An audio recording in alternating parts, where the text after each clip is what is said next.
مصطفیٰ جان رحمت صلی اللہ تعالیٰ علیہ وسلم کے غلاموں کو رب تعالیٰ نے ایک ضابطۂ اخلاق دیا، تربیت دی۔ وہ یہ ہے کہ آیت نمبر 6 میں سورہ حجرات کے اندر رب تعالیٰ فرماتا ہے یا ایھا الذین آمنوا ان جاءکم فاسق بنبأ فتبینوا ان تصیبوا قوما بجہالۃ فتصبحوا علی ما فعلتم نادمین۔ اللہ تعالیٰ نے یہاں گفتگو یہ فرمایا اے ایمان والو، اگر کوئی فاسق تمہارے پاس کوئی خبر لائے تو تحقیق کرنا۔ کیوں کہ کہیں کسی قوم کو بیجا ایذا نہ دے بیٹھو، پھر اپنے کیے پر پچھتاتے رہ جاؤ۔ لہٰذا اب کرنا کیا ہے؟ کرنا یہ ہے کہ جب بھی کوئی فاسق خبر لے کر آئے گا، کوئی گفتگو آ کے کرے گا، کوئی آ کر بات کرتا ہے، کوئی ذکر کرتا ہے، تو اب ہم کیا کریں گے؟ اس کی بات پر فوراً یقین نہیں کریں گے، ہم اس کی بات کو فوراً انڈرسٹینڈ نہیں کریں گے، بلکہ کیا کریں گے؟ بلکہ ضابطۂ اخلاق یہ دیا گیا ہے کہ تحقیق کرو۔ اب میں ذرا آپ کو اس گفتگو کو یہاں روک کر ایک چیز سمجھانے کے لیے عرض کرتا ہوں۔ ہمارے معاشرے کے اندر عمومی طور پر گھر ٹوٹ رہے ہیں، طلاقیں ہو رہی ہیں، لڑائی جھگڑے ہو رہے ہیں، لڑکیوں لڑکوں کے اوپر الزام لگ رہے ہیں۔ عمومی طور پر ہمارے گھروں میں عجیب و غریب قسم کا ماحول بنا ہوا ہے مسلمانوں کا۔ یہ ایک یونیورسل کرائسس ہے کہ لڑائی جھگڑے، فتنے فساد، الزام تراشیاں اور ساس بہو کے لڑائی جھگڑے ایکسٹینڈ ہو چکے ہیں، بہت زیادہ ہو چکے ہیں، اور سوشل سسٹم جو ہے وہ ٹوٹتا چلا جا رہا ہے۔ اس کی جو اگر ہم بیسک پر جا کر غور کرتے ہیں نا کہ یہ سبب بنا کیوں ہے، یہ وجہ کیا بنی ہے، کس وجہ سے یہ سوشل سسٹم جو ہمارا ہے یہ ٹوٹ پھوٹ کا شکار ہو رہا ہے، اس کی وجہ یہ ہے کہ آپس میں چھوٹی سی بات پر چپکلش ہوئی اور ہر ایک الگ الگ ہو گیا، رشتہ داریاں ٹوٹ گئی، خاندان ٹوٹ گئے، ملاقاتیں ختم ہو گئیں، دوستی بھائی چارے ختم ہو گئے۔ نتیجہ یہ نکلا کہ اس افراتفری کے ماحول میں مزید گھبراہٹ یہ بن گئی کہ کوئی مرتا ہے تو کوئی پہنچتا ہے، کوئی نہیں پہنچتا ہے، کوئی خوشی ہے تو کسی کو کوئی واسطہ نہیں ہے، کوئی غم ہے تو کسی کو کوئی واسطہ نہیں ہے، کوئی بیمار ہے تو کوئی واسطہ نہیں ہے۔ تو یہ سوشل سسٹم کو جو ہے تباہ کر رہی ہیں چیزیں۔ اس کی جو بیسک وجہ ہے وہ یہ ہے کہ مس انڈرسٹینڈنگ۔ اللہ تبارک و تعالیٰ نے اس آیت مبارکہ کے اندر جو کانسیپٹ دیا ہے وہ یہ دیا ہے، ایک جو پرنسپل دیا ہے وہ یہ دیا ہے کہ اگر تمہارے پاس کوئی خبر آتی ہے، اس خبر کو آپ نے پہلے کلیریفائی کرنا ہے، اس کو جسٹیفائی کرنا ہے، اس کو بالکل ہر طرح سے اپنے چیک کرنا ہے کیا یہ خبر دینے والا جو ہمارے پاس خبر لے کر آ رہا ہے کیا یہ خبر سچی بھی ہے کہ جھوٹی ہے۔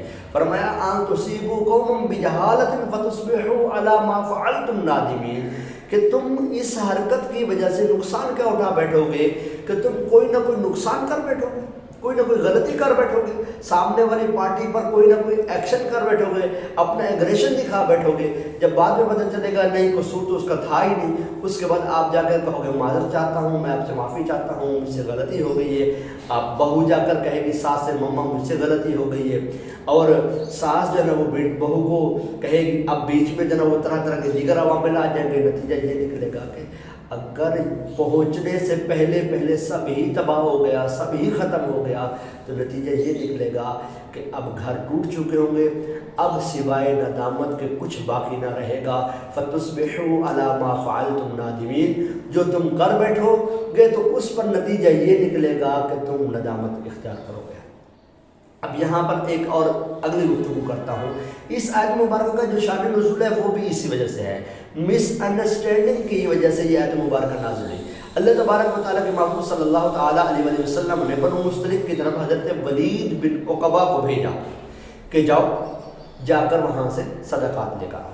اب حضرت ولید بن عقبہ گئے یہ صدقات لینے کے لیے، تو اب ہوا یہ کہ اسلام لانے سے پہلے بنو مستلق کے ساتھ اور ان کے آپس میں دشمنیاں تھیں اور ذاتی معاملات تھے، جس کی وجہ سے مسئلہ یہ تھا کہ ان کی آپس میں لڑائی جھگڑے چلتے رہتے تھے۔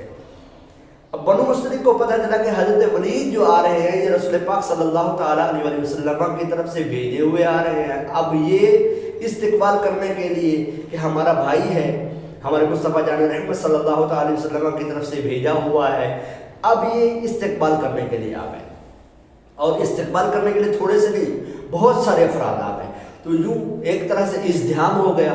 اب انہوں نے جب دیکھا کہ بہت زیادہ لوگ ہیں اور اپنی بستی سے بھی آگے نکل کر آ گئے ہیں تو نتیجہ کیا نکلا؟ ان کے ذہن میں یہ بات آئی کہ کہیں ایسا تو نہیں ہے کہ یہ مجھ سے بدلہ لینے کے لیے آ رہے ہیں.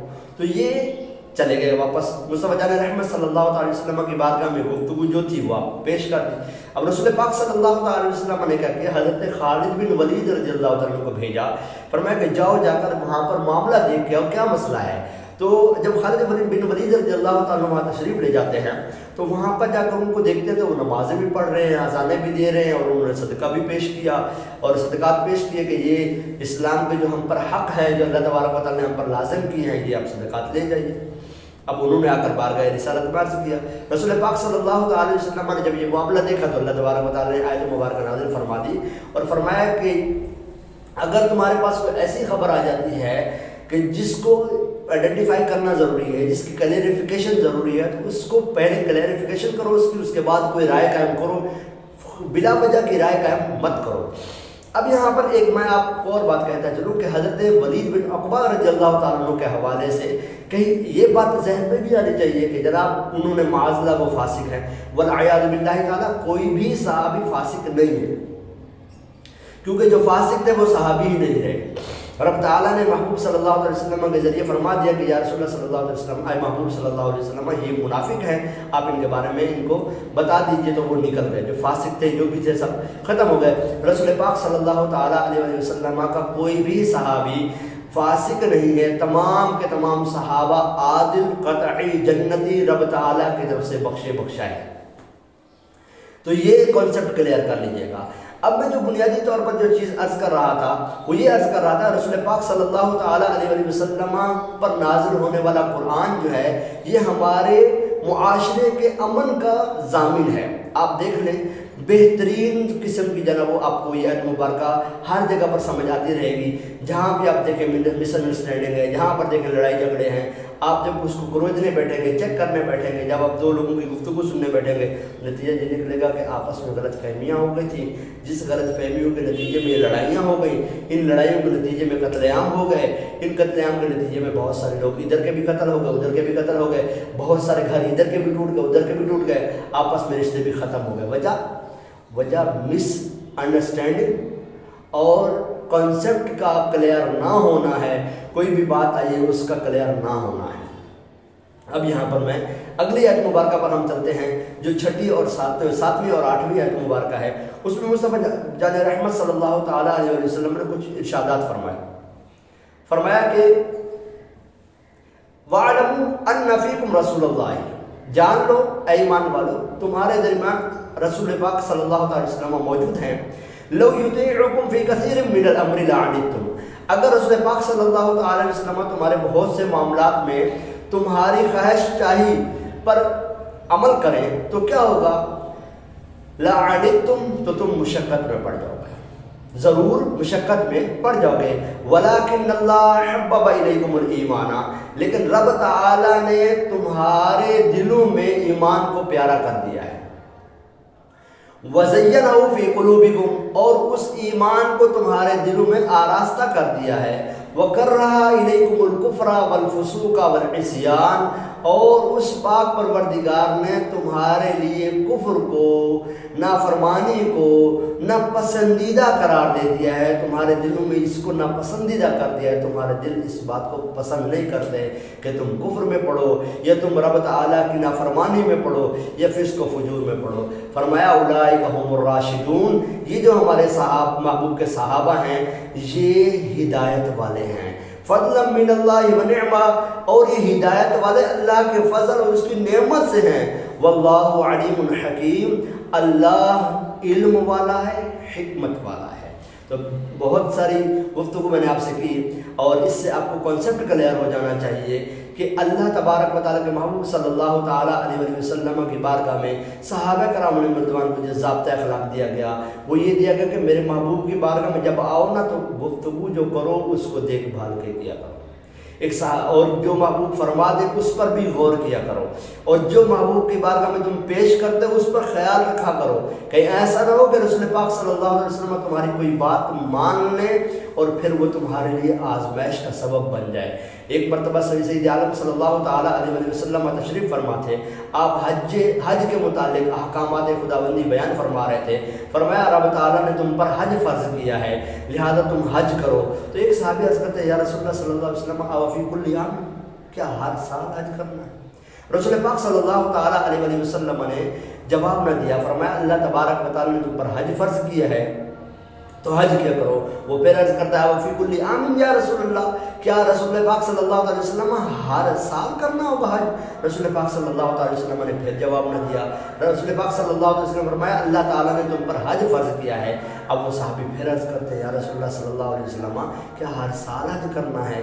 رسول پاک صلی اللہ علیہ وسلم وہاں پر فرماتے ہیں دیکھو غم گسار آقا ہیں، مہربان آقا ہیں، شفیق و رحیم آقا ہیں، کریم و عظیم آقا ہیں۔ کیا فرمایا؟ فرمایا اگر میں ہاں کہہ دیتا تو تم مشقت میں پڑ جاتے، اگر میں ہاں کہہ دیتا کہ ہاں ہر سال حج کرنا ہے تو تم مشقت میں پڑ جاتے ہیں۔ رسول پاک صلی اللہ علیہ وسلم کی بارگاہ میں حاضری اور رسول پاک صلی اللہ علیہ وسلم کی بارگاہ میں ضابطہ جو بیان کیا گیا ہے حاضری کا، وہ یہ بیان کیا گیا ہے کہ میرے محبوب کے قدموں میں آؤ تو پھر غلام بن کر بیٹھو، میرے محبوب جو فرما دے اس پر عمل کرو، اور محبوب کریم صلی اللہ علیہ وسلم کی بارگاہ میں باتیں ایسے پیش نہ کرو کہ رسول پاک صلی اللہ علیہ وسلم تمہاری بات کو مان لیں اور تم پھر مشقت میں پڑ جاؤ۔ اور یہ مشقت رب تعالیٰ کو ناپسند ہے اور ہمارے محبوب کو تو ویسے ہی ناپسند ہے۔ رسول پاک صلی اللہ علیہ وسلم نے خوب فرمایا تھا، فرمایا کہ اگر میں تم پر مشقت کا خوف نہ کرتا تو میں ہر نماز کے وقت تم پر مسواک کو فرض قرار دے دیتا۔ کتنی پیاری بات ہے۔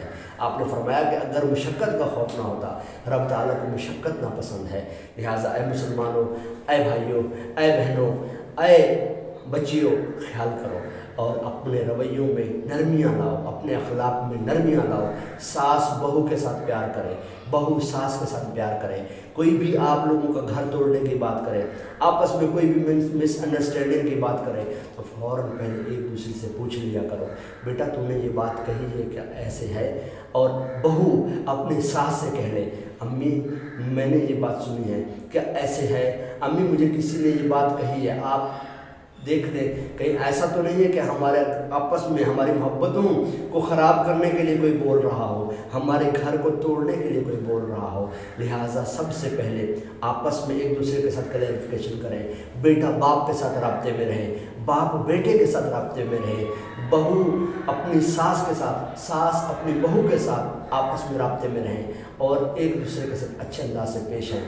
اور میں آپ سب کو پھر کہوں گا کہ موبائل آپ چلاتے ہیں، ہر وقت ویڈیو دیکھتے ہیں، ایک کام کیجئے، جو ویڈیو آپ دیکھ رہے ہیں ہمارا چینل سبسکرائب کر لیجئے، بیل آئیکن کو آن کر دیجئے اور آل نوٹیفیکیشن آن کر دیجئے تاکہ آپ سے ہماری اور بھی ملاقاتیں ہو سکیں، ہم آپ کو اور بھی کچھ دین کے بارے میں بتا سکیں۔ سورہ حجرات کا درس ابھی چل رہا ہے، انشاءاللہ آگے چلتا رہے گا۔ السلام علیکم ورحمۃ اللہ وبرکاتہ۔